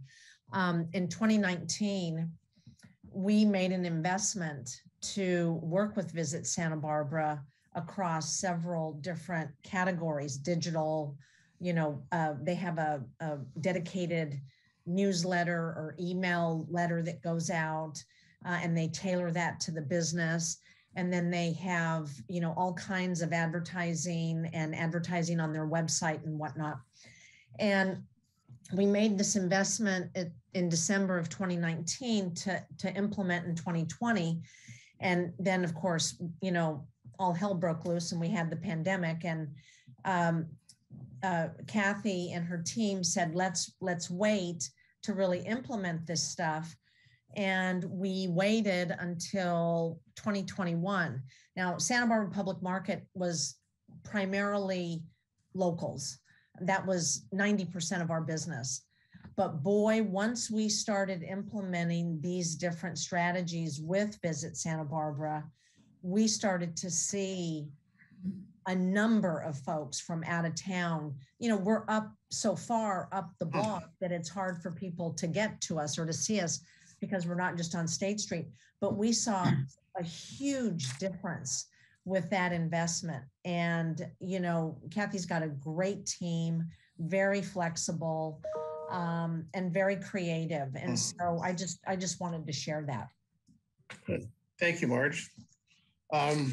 I'm also going to thank Kathy, Mitchell, and Chris and say, guys, we've just begun. As we go through this process, we are going to engage you. We're going to come talk to you. We're going to come eat in your establishments, might even stay in your hotel, Chris. So, you know, look out for me, man. It's going to happen. So thank you all today. Really informative. And as I say, we'll be back with you soon in that regard. Thanks again. Kathy, Thank you as so always. much. Thank you, dear. Okay, I'm going to move us. We're probably going to run over now, guys. So we're probably about 15 minutes behind. But for those of you who can stay, great. We're now going to move to our last agenda item. This is the presentation and discussion. Dave, real quick, we just have to take public comment. Go ahead. I'm sorry. I'm really bad at this, guys. Come on, you know. You're doing great. All right. And so, I of all people should know better. So how are we doing on public comment? So we have 3 members of the public who wish to speak. Just as a reminder, if you'd like to make a comment, click the raise hand icon. We'll start with Karen Luckett and then go to Barry Remis, followed by John Seawards. Karen, you should be able to unmute at this point. Yes, can you hear me now? Yes, we can. Thank you very much. Okay, I am a member of the Santa Barbara community. I've been here 23 years. I am so happy that State Street is pedestrian now, but I think this is a baby step to the revitalization of downtown. What I would like to see is more public art in the street. I'd like to see benches like circular, sort of like a park feeling. I'd like to see a green area. I'd like to see some music stations, interactive venues, and food and gift vendors. That's from me as a resident. Now, I am also a member of the Access Advisory Committee for the city. And so what I'd like regarding the parklets is we need to bring the curb and street level. Hopefully this is going to be a permanent pedestrian. So we need to level the street and the curves. For right now, there's a threshold problem between the curves and some of the parklets. I'd also like to see bikes because they terrorize me. I feel like, they have the right of way and they can mow down. They do not follow the rules. I am afraid to walk there because of that bike area. Another thing requested by the Access Advisory Committee is to lower the heights of bars. So some of the parklets have bars for people to sit on stools. Well, if you're in a wheelchair, they need the same experience, but at a wheelchair height, a bar to drink at and enjoy the State Street view. Also, some of the tables there have stems with wide feet. You can't get a wheelchair into them. We also need wheelchair accessible fire pits and more blue curbs downtown so that our, and this could be a marketing accessible Santa Barbara. I mean, let's Great. Thank you, Karen. Okay, thank you. Thank you very much. Next. Barry. Next, we'll have Barry Remis. Good afternoon, Chair Davis and Advisory Committee members. Barry, you're a bit quiet. Are you able to speak up a little bit? Okay, working on that. Increasing microphone. Perfect. Great. That's much better. Perfect. All right. Thank you so much. Thank you, Chair. Thank you, Tess. Thank you, Chair Davis and Advisory Committee members. Those were wonderful ideas from Karen. And also related to the wonderful presentation from Kathy and Visit Santa Barbara, you know, with our long-term goal here of really revitalizing both the economy and the community feel of our downtown corridor, and with efforts to hopefully plant a seed and see this bloom. We just want to encourage you, and by the way, I'm speaking on behalf of SB Bike Plus Coast, and we'd love to, as the master planning process will continue to evolve, we would hope that all of you as committee members will keep in your heads I'm going to come at this from a different angle. You know, right now, we certainly want to acknowledge that our current corridor needs improvement with respect to the harmony of bicyclists and pedestrians. But if we want to encourage both the economic recovery and development and revitalization, both with tourists that visit our area, and think about the hotel guests that may want to step out of their hotel rooms and take advantage of bicycles that are provided by the hotels or by rental companies, or using the wonderful B-Cycle e-bikes that are available, or the growing population of local residents that are adopting e-bikes to get themselves to and fro both the communities, and also families that want to be able to venture out from their neighborhoods, east side, west side, on an equity basis to be able to enjoy our downtown corridor and all the great family activities that we'd like to see in the future. Think about the economic loss that we would see if we don't allow bicycles to continue to traverse State Street. In addition to the micro electric transit that we hope that the partnership with MTD will be able to provide as well. So we just want to have people keep that seed in their heads as the master planning process continues, because we really feel that it would be a big loss to our community and our environment and the tourism industry if we didn't allow bikes to continue to remain on State Street. Thank you. Thank you, Barry. Next. Next, we have John Seawards. John, you can go ahead and unmute yourself. Hi, can you guys hear me? Yep. Yes, we can. Okay. Hi, I just wanted to introduce myself. My name is John Seawards. I'm 17. I'm sitting on this meeting just as part of my merit badge for my Boy Scout troop. I'm doing citizenship in the community, and so this was just an issue that I thought was interesting. So I just came to listen to you guys. I just some of my thoughts about the State Street corridor. I agree with the last speaker. I think bikes and transportation are a really important part of it. You know, people need to be able to access it if it's there. And I personally use it to ride my bike to school. As gas prices have gone up, I ride it. And so there's definitely like a need for better harmony with like the bikes and the pedestrians. Cause I know what the first speaker means, like sometimes they feel threatened by the bikes. So it's definitely an issue, but I think bikes should definitely be allowed on there. And I also thought music was a cool idea. Just thinking like kids my age don't really hang out on State Street that much. And like, I don't know how much of a demographic like local teenagers are to the State Street picture.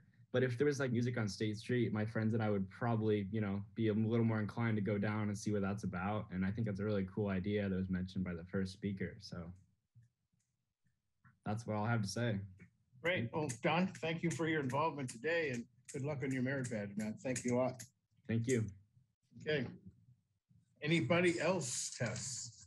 Great. There are no additional members of the public that have raised their hands at this time. I apologize again for jumping over that so fast. No problem. Item C, presentation and discussion on cleaning, maintenance, and operational functions of the State Street Plaza. Robin, you want to open this up again for us? Sure. Thanks so much, Chair Davis. And I just want to comment on the previous that a lot of the different speakers, as well as Kathy and Chris, as well as Mitchell, a lot of what they shared are things that our organization hears regularly as well. So next, I'd like to share how the Downtown Santa Barbara organization works with the Downtown Parking Division in preparation for our next presentation by Sarah Clark. So again, I'll share just a bit of background and history. For the past 25 years or more, until this past July of 2020, Downtown Santa Barbara managed a plaza maintenance contract in addition to the marketing work I mentioned earlier today through the city's parking division.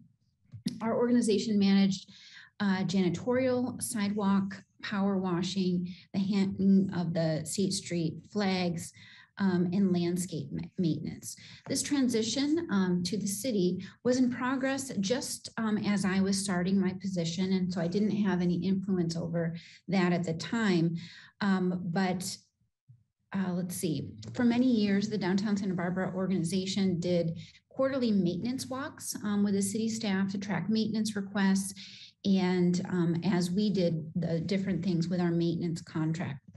While I mentioned we no longer manage these items, our operations manager from downtown Santa Barbara and our staff team still do quite a bit of work serving as a liaison between the business community and the city's parking division to share maintenance requests and maintenance recommendations during this kind of physical transition time, as well as kind of this operational transition, as well as the many things that the parking division is doing.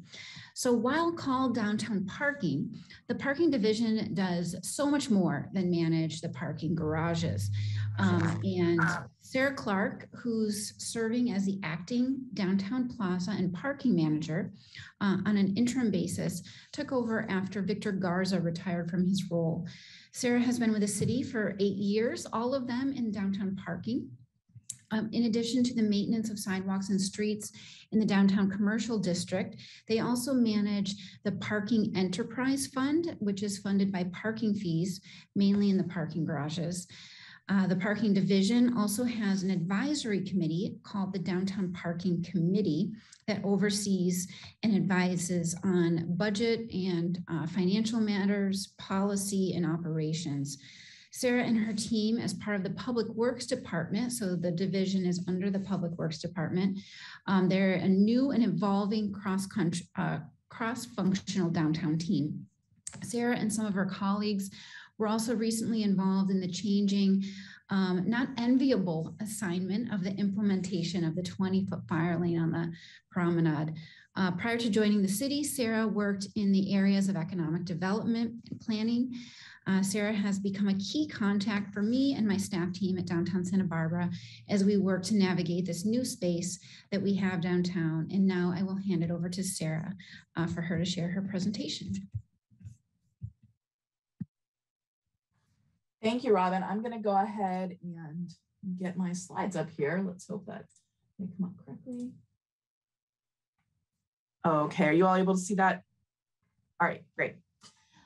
So thank you again, for Chairman Davis and members of the committee and Robin for that wonderful introduction. And thank you for having me today. As Robin noted, I'm currently serving as the acting downtown plaza and parking manager. And I'm sure some of you were surprised to see downtown parking presenting this item. We're more well known for the 15 lots and garages throughout downtown that we operate that make up the downtown parking system. And I'm going to be back at a later date when we talk more about circulation in the downtown area to tell you more about that. But we're also responsible for the day-to-day management of the downtown plaza and the State Street Promenade. And so that's what we're going to be talking about today. I'm going to try to keep this short. I've got a lot of slides, but they're mostly pictures because I want to have a lot of time for you guys to ask questions. Also joining me today is Trey Pinner, who is the long-serving chair and member of the Downtown Parking Committee. The Downtown Parking Committee is our advisory board that oversees our fund, that oversees the PBIA, and sort of all of the different policy, financial matters, operational matters, et cetera, in downtown parking. So moving on. Hang on, let's see if we can get it to change now. Okay. So some of you may have seen this slide before. I've included it in a few different presentations, but it's just a really quick sort of overview of kind of what downtown parking does and how we fund it and how we pay for that. So our sort of core services are kind of parking related services, including, you know, provision of a 75-minute free parking period, low hourly rates, being able to provide a zone of benefit for downtown businesses for parking, are funded all by fees that we collect. So we are an enterprise fund, which means that, you know, we kind of operate like a business. We have to fund our operations by the fees that we collect for the services that we provide. And so that includes the annual PBIA assessments, or excuse me, the quarterly PBIA assessments, our hourly revenue that we collect at the gate, our monthly and commuter permit revenue, rents that we collect on various spaces that we lease around downtown, and a few other miscellaneous things. And so that all sort of supports our staffing, it supports our parking operation, and it supports downtown plaza maintenance. We also get some Measure C money, which helps to fund downtown repairs. We run the resident parking program on street as well as street parking throughout the city, and that's sort of a cost recovery basis.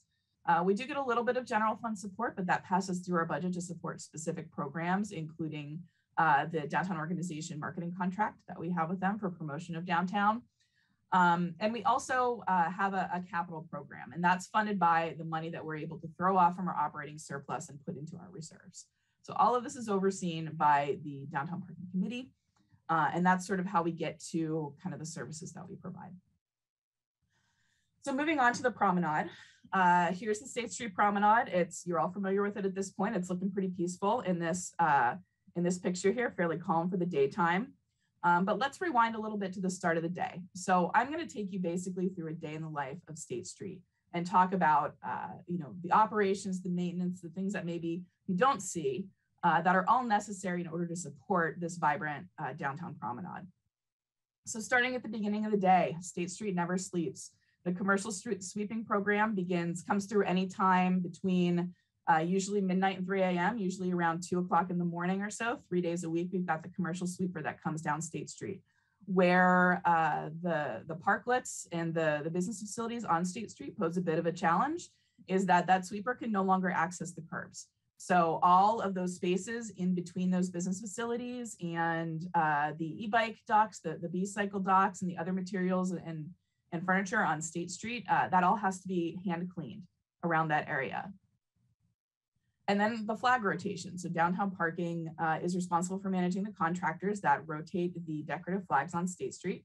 We do this in coordination with downtown Santa Barbara, who manages the flag program itself and getting those organizations on board. So that happens once a week. They sometimes start very early in the morning so that they can be on and off the promenade before it gets too populated. And then we also have a number of private uses that service the businesses that are essential in order to make those businesses be able to continue functioning. So early in the morning, when we don't have the bollards at either end of the blocks to keep traffic out, we have deliveries on State Street. We also have trash and fat oil and grease collection.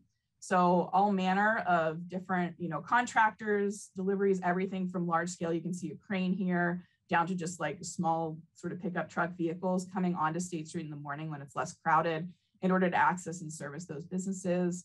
Also, again, the Marburg trucks, the fog collector trucks like you see here. And so that happens anytime, usually beginning around 5 a.m., but we try to have it done by 10 a.m., which is when we put the bollards back into place so that the vehicles can't drive down State Street anymore.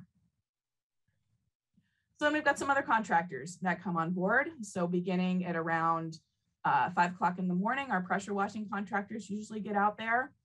And we also have contractors that come and start to work on different repair projects as needed. So pressure washing, like I said, starts at around 5 o'clock in the morning. Each block is pressure washed once a month. Contractors watch, the way they work is they sort of wash one block each day for about 3 weeks, and then they rotate back to the beginning again the following month. As Robin mentioned, the contracts that we have in place right now for our maintenance on the plaza were bid out before COVID.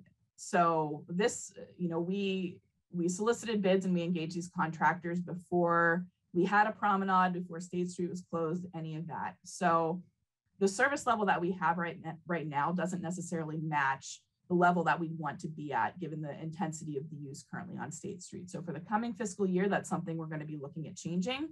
We're in the process of rebidding those so that we can get that service level up to a higher level that's more appropriate for the promenade. We also have contractors that are coming through. Here you can see somebody working on bricks. This is sort of an ongoing task in the promenade. Again, that's something that we need to get done early in the morning before we get too many people coming down the street. And just for sort of the little key here, everything that's in red on this chart is something that's done by city contractors. Anything that's in green is something that those are tasks that are done just by private entities in service of other businesses. And then we'll have things in blue too that are done by city staff. So at around 7 a.m., our janitorial services contractors come and they begin working on cleaning up the sidewalks. Sidewalks are cleaned daily and restrooms on State Street are cleaned 3 times a day. And then after that, those contractors remain on call for spot cleaning throughout the day. So starting at around 6:30, downtown parking's own staff begin their work on State Street, doing a variety of different things, including sweeping, maintenance, graffiti removal, abandoned property removal. They're usually out there from about 6:30 in the morning till 10 o'clock, doing, again, any number of different things. So we've got the small sweeper scrubber machine, our captor, that we take up and down State Street, and that helps us kind of get in between some of those business facilities and parklets that are on State Street, and sort of allows us to get closer to the gutter. We have staff who are hand sweeping the curbs and gutters.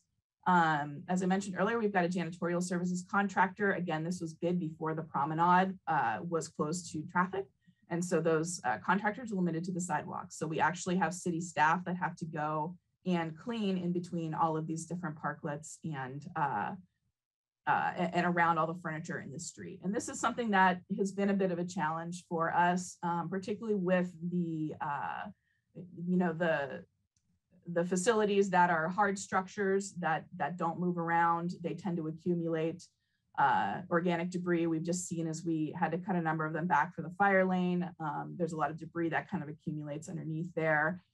We always want to be cognizant of maintaining cleanliness and not having a situation that can harbor pests. So we have decorative fountain maintenance that our staff undertake as needed. Again, painting, cleaning those out, keeping them in good repair. Those break a surprising amount with surprising frequency. We've got graffiti removal from public property that's taken care of daily and on an as needed basis. Sign and bollard maintenance, again, as needed. Staff are out pulling the big yellow bollards from the intersections before they go home at night, and then they put them back in, like I said, at 10 o'clock in the morning, and then just maintaining anything that gets broken and replacing that. And then finally, removing abandoned property.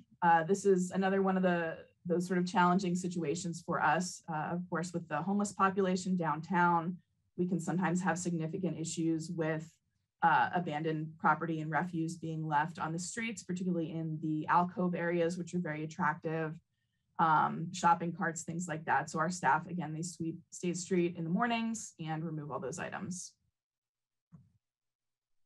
And then finally, at around 7 o'clock in the morning, our landscaping contractor comes out. They work on 2 blocks a day, cleaning up our planters, pulling out the dead stuff.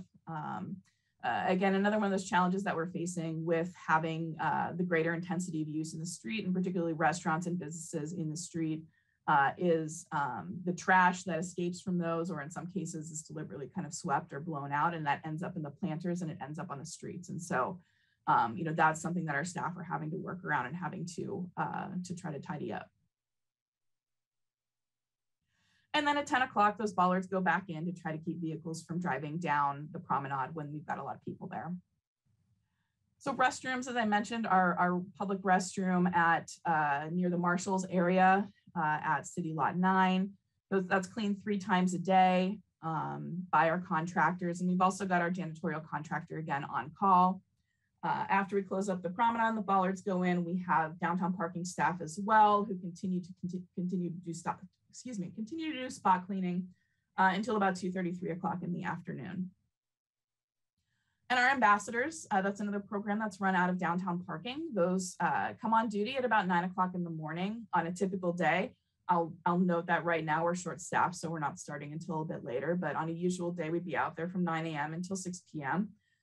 They walk the street. They're tasked with making contact with the businesses and the merchants downtown, with trying to connect our homeless residents with services where they're able, and with observing and reporting any manner or any variety of issues, from cleanliness to nuisance issues, things like that, making sure that we know about them and we can respond to those promptly. And then we've got some of the other events that come on later in the day that we need to facilitate. So on Tuesdays, we've got the farmers market, which they start setting up actually not too long after lunch, around 1 p.m. And then the Thursday night market through downtown Santa Barbara is another one that we have out there. So 1 until about 7, we've got the farmers market that takes up several blocks. And so we've got staff available to facilitate, again, with reopening the street as necessary and making sure that we've got appropriate signage out there. And then we've got the Thursday night markets as well. And then all of this happening on State Street, and particularly all of the closures that we have in the, with it being close to traffic, means that our 0-100 blocks in the areas just off State Street have to absorb a lot more. And so, we've expanded the yellow loading zones that are on those 0-100 blocks so that we can accommodate more deliveries throughout the day. We can accommodate contractors as needed, again, to service the businesses that are on State. Passenger loading is something that we have to accommodate sort of 24/7, particularly with the rise of Uber and Lyft. So this is something that predates COVID.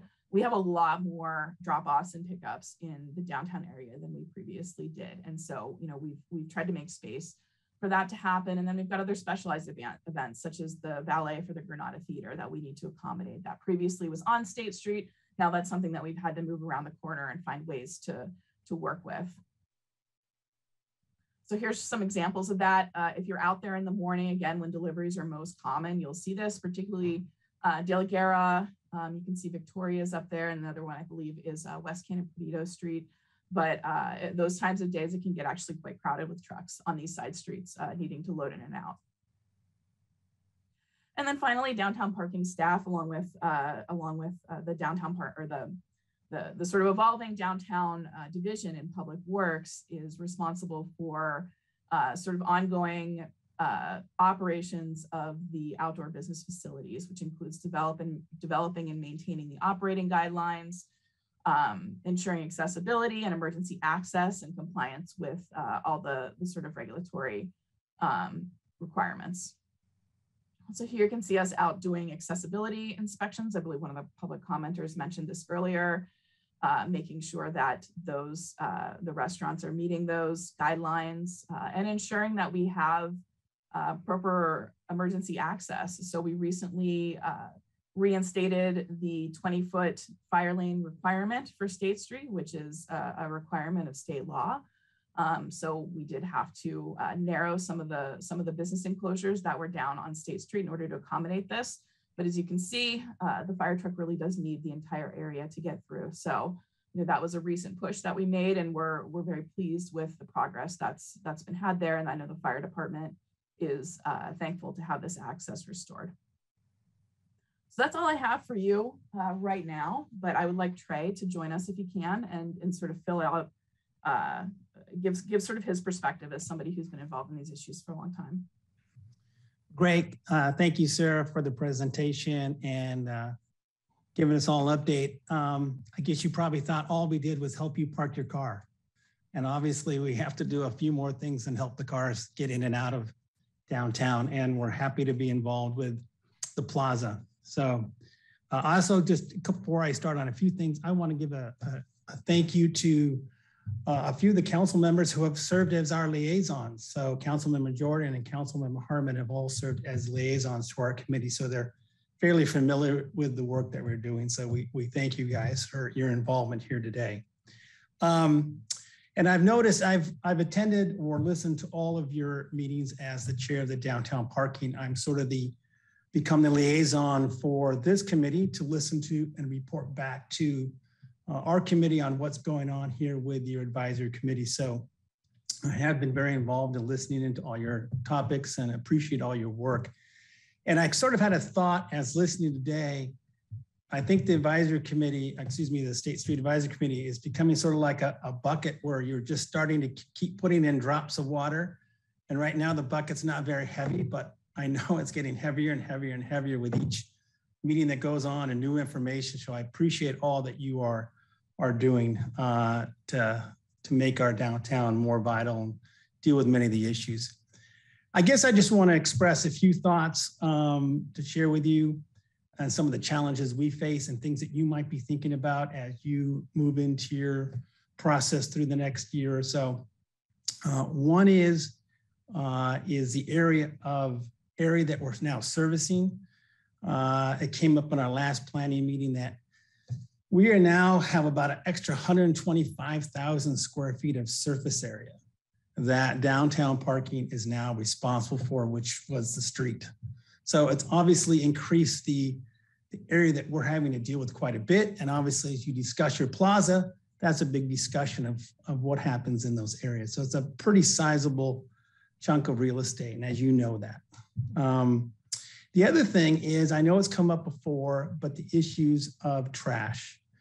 One of the things I think is very difficult that Sarah sort of trying relaying is how much happens on State Street is we don't have the benefit of alleys. We don't have that luxury of what you would think of as that back of house service area.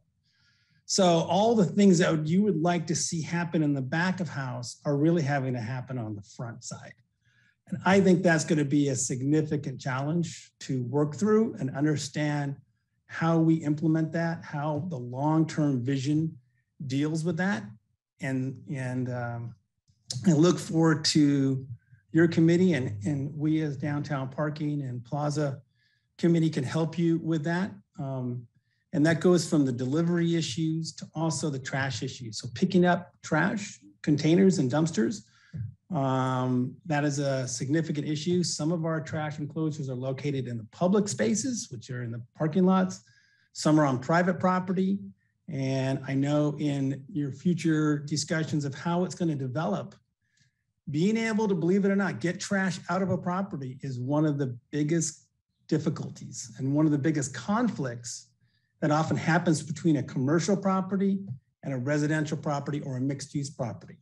So people who are sleeping in a property downtown don't typically like to have the trash truck show up at 3 in the morning to hear those noises.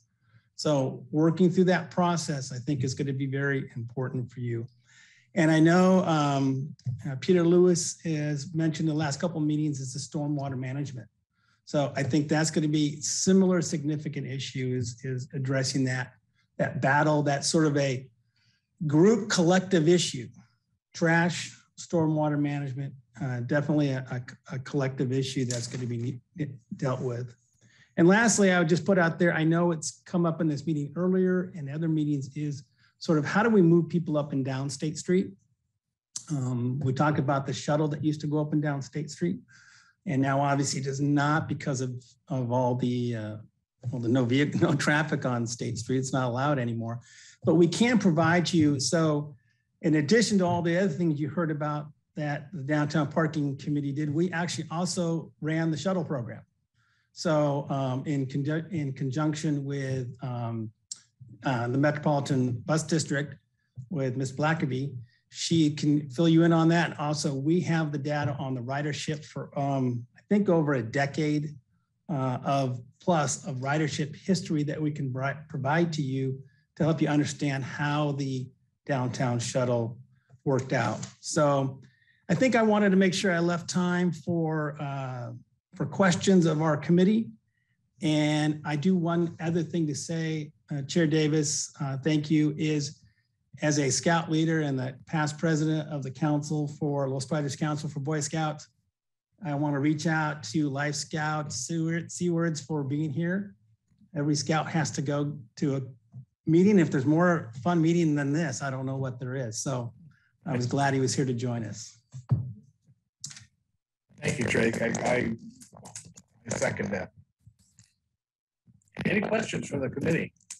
I have a hand raised by Nadra and then by Hillary. Nadra, go ahead. Actually, I think Hillary was first. You can, if you want to go ahead. Okay, Hillary, go ahead. That's polite of you. Thank you. Thanks. And Chair, I don't know if it's your headphones or what, but your audio is a little crackly. No, it's where I'm at in Oregon. We don't have a good reception. So it sounded okay before, but I'll mute myself. Okay. Thank you. First of all, Sarah, I want to thank you and your crew and all the contractors. I bike up State Street when all of those things are happening, when flags are being switched and the washing is happening and everything, and they do such a nice job. I'm so impressed with how well maintained our downtown, Plaza or Promenade is. So I really appreciate that because I know and I'm glad you laid it out the way you do because I know it's invisible to a lot of people because most people aren't on State Street, before 8 a.m. you brought up something important about, the side streets or the zero blocks, taking the, sort of the burden of those deliveries and things like that. And something that I kind of want to flag for the committee, but, we'll have conversation about this in the future, but something about the plan that I think we need to take into account is that curb management question, right? It's something we needed to frankly grapple with before the pandemic, because, the shuttle would be like, oh, look, a UPS truck or whatever, right? Like couldn't get up the street because of all the different things. There were a lot of conflicts. We've sort of solved the conflicts on State Street by not letting anyone on, but those things go to Chapala and Anacapa and they go on the side streets. And so that's something I just want to flag. And, it's sort of a up and coming like discipline and industry and curb management. So I think that's something that both from a parking perspective, as far as short-term parking, all kinds of signage, that needs to happen with that. And then also deliveries or specific, we didn't even have taxi zones until, maybe 8-9 years ago. So all that curb management, I think, is going to be really important and important for us to talk about as a community, much in the same way that we talk about, do bikes go here? Do pedestrians go here? So that everybody has a place, so there's not as much conflict. So I appreciate you bringing that up because I know it's an issue and it's something I think as a committee down the road we'll have to grapple with. I could quickly follow up. I think one of our agenda items right before the pandemic hit was looking at curb management, dealing with areas on State Street and how they handled it. Now we pushed that all off to the side street, as you said. So that's actually been one of our topics to start dealing with is curb management because we have so much less of it now. And I should have noted probably 3 or 4 years ago, we were also starting to develop, one of our other roles was to deal with a valet ordinance. So we had attempted to start a valet ordinance in the city of Santa Barbara, dealing with multiple issues here with restaurants looking for places to drop off and things of that nature. So that's another curb management area. We never could quite get to the finish line on that issue, but it is something we've been addressing.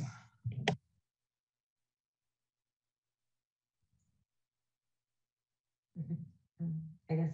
Nadra, it looks like you're next. Thank you.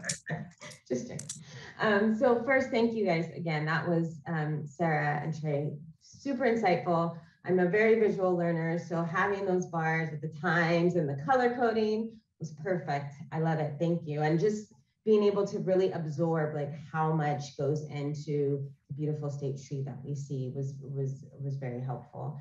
The one thing that piqued, many things piqued my interest, but the one thing I wanted to ask about, you mentioned the ambassadors and they go through and just check with, the shore owners and people walking, the pedestrians. And you also mentioned they also interface with the homeless, and that can be, a sensitive topic at best and volatile at worst. And so I just wanted to kind of get your feedback on their feedback actually on interacting with the unhoused population there and providing resources and how attentive, or not necessarily attentive, but available the service providers in the community are to their feedback with them in regards to the population that they're working with in that respect.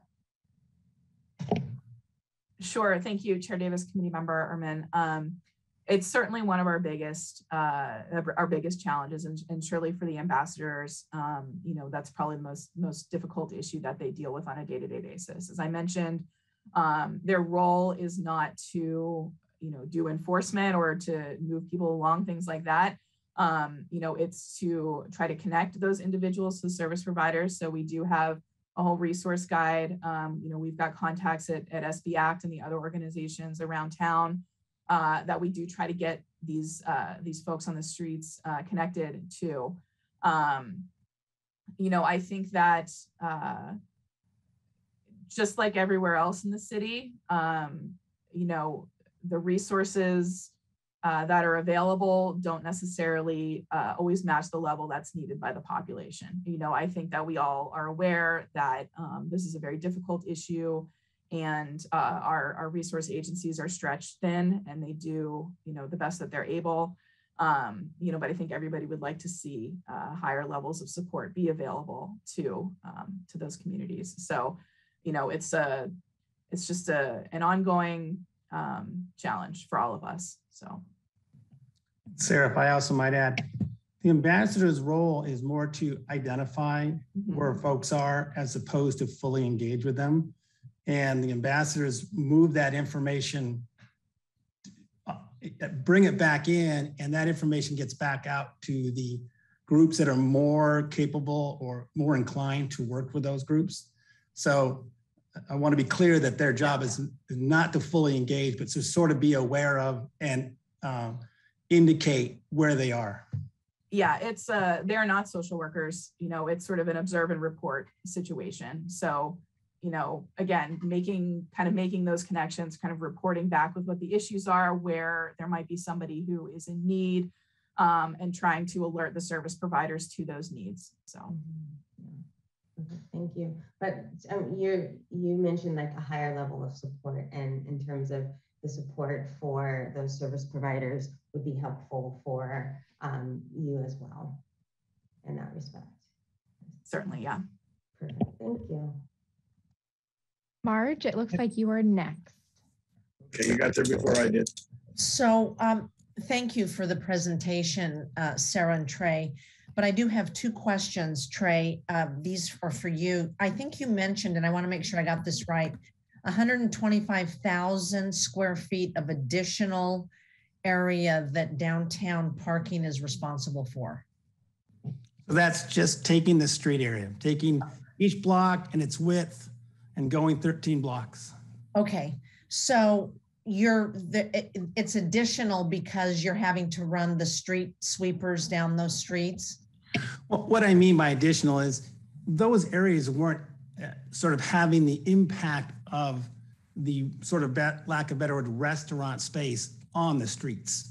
We were basically dealing with, vehicular traffic impacts versus now a plaza impact. So it's a much higher level need.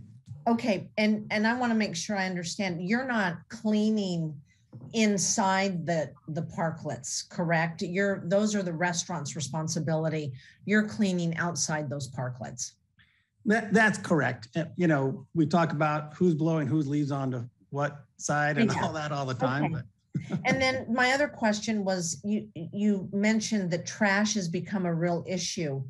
Wouldn't all of these restaurants be doing the same thing that they always did, which is have their dumpsters, behind an enclosure behind their restaurants? So my point is twofold. It's been a problem actually. So it's actually, as you go in your planning, I'm highlighting that a problem that exists already. Okay. And that I think will get exacerbated as we try to figure out. So there's already a difficulty in businesses finding dumpster location. And then as you talk about, hey, we want to do more, we want to build more residential, we want these things, I'm just indicating, bear in mind that trash is one of those sort of unthought of, unspoken things that are going to have to be dealt with. Oh, yes. I mean, just, that's the number one thing you think about when you are putting pen to paper, I think, and designing something. So, okay, thank you. I appreciate that. Great, thank you. Robin, it looks like you're next. Thank you. Thank you, Sarah and Trey, for an excellent presentation on all you're trying to do to navigate this really different and new environment. It's a lot of work, and I appreciate your work. A question I had, knowing that you're going to be going out to bid for these maintenance contracts, as well as your deficit in terms of the parking revenues and the plan to potentially increase those fees at the parking garages. Can you speak a little bit to how you're going to go about making the decision as to what level is an appropriate level of maintenance for the plaza, the side streets, as well as kind of the downtown in general? I know that, July 1st with the budget is going to be kind of the next phase of implementation of some of that. And so, right, I'm curious if we can inform this group as well as the public and the business community, as that's a really important issue for our downtown. And I know you all are trying to address it. So what are some of the ways that you're looking at that, and how can we pay attention and support with that process as well? Sure. Thank you, Chair Davis, Committee Member Ilander. So, you know, we've worked with our downtown parking committee. We have talked to stakeholders. You know, we've looked at sort of, you know, what the needs are out in the street and the deficiencies that we've observed. And we've sort of identified some areas that we want to enhance going forward. Ultimately, the services that we're able to procure are going to depend on the budget that we have available and the bids that we get in and where those costs come down. You know, obviously with the current trends in prices, you know, we had a number of large sort of COLA increases that we had to incorporate for just this year. And we would expect that it'll be more expensive for next year. You know, the budget does end up being a concern, you know, but what we've identified so far is for janitorial services, expanding those into the street. And so actually including that so that we don't have to do as much with our own staff, but that we have people out there every day sweeping in between, you know, in between the different business facilities and things like that, have our contractors out there and have them out available for a longer period of time. We want to increase the service levels in our parking lots as well. That's something that we actually kind of cut back on so that we could put more resources onto the street when the Promenade came online. So we want to get that back up to where it would have been, again, prior to the pandemic.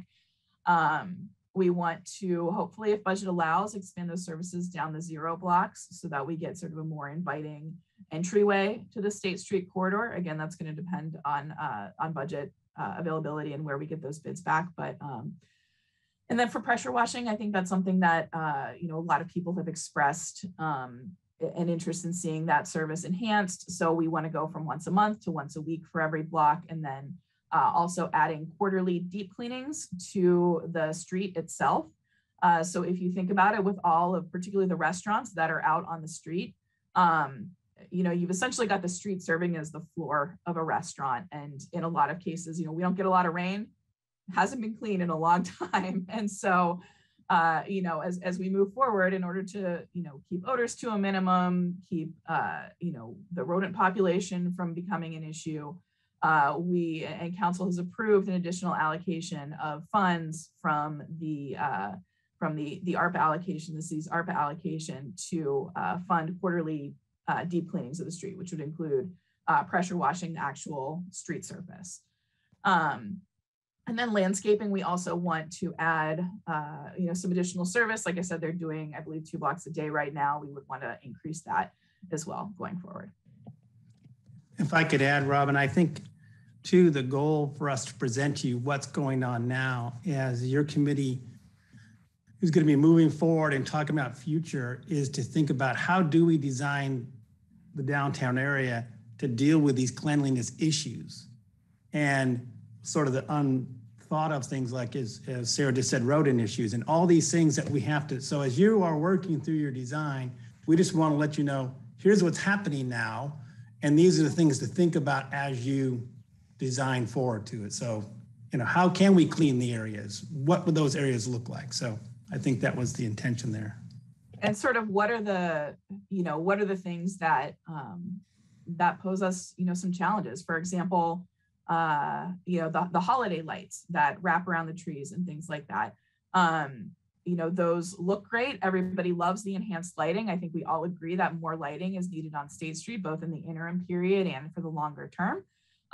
You know, but from our perspective, that's very costly to maintain. Those are tampered with constantly, with people cutting the wires, with people, you know, yanking out the plugs, things like that. And so, you know, it is very costly and very time intensive to actually keep something like that up. So as you're thinking of, okay, what sort of lighting solution can we provide? You know, be thinking of, you know, how are people going to tamper with this? Honestly, you know, how durable is this in the long term? And can we keep it looking nice? And can we keep it, you know, maintained in a cost-effective way? So, you know, just sort of all those things factoring into the calculus. Wow, really informative. Yeah, thank you. That's all super helpful in terms of just what is happening now is also while we're looking at the future. I think this is really timely and such a critical piece of how this all comes together. So thank you for your presentation and sharing all of this today. Thank you, Dave. And thank you. And we will look forward to the opportunity when we do transportation circulation to actually share about parking. Fantastic. Well, we're gonna look forward to that, Trey. We'll keep you on chart. And I'll make sure we'll be in person. So when I wear a shirt that has stripes going in both directions, it won't hurt everyone's eyes. I apologize about my shirt. I apologize too. Okay. Anybody else? Again, Sarah, Trey, thank you very much. We'll stay engaged with you as we go forward. Okay. Our next meeting, everyone, public. I almost did it again. Tess, anyone from the public wishing to speak on this item? Just a reminder, if you would like to speak on the item, please raise your hand. We have no members of the public that would wish to speak on this item. Oh, great. Both of these items are really informative for me. I really liked them. So thank you, Tess, for putting it together, the group that we've had here today. Our next meeting will be Monday, April 18th, 4 to 6 p.m. and the location to be determined at this point, and we will stay in touch. Everybody out there, thank you for your participation tonight. We'll see you soon. See you on the street. Bye-bye now. Thanks, everyone. Thank you.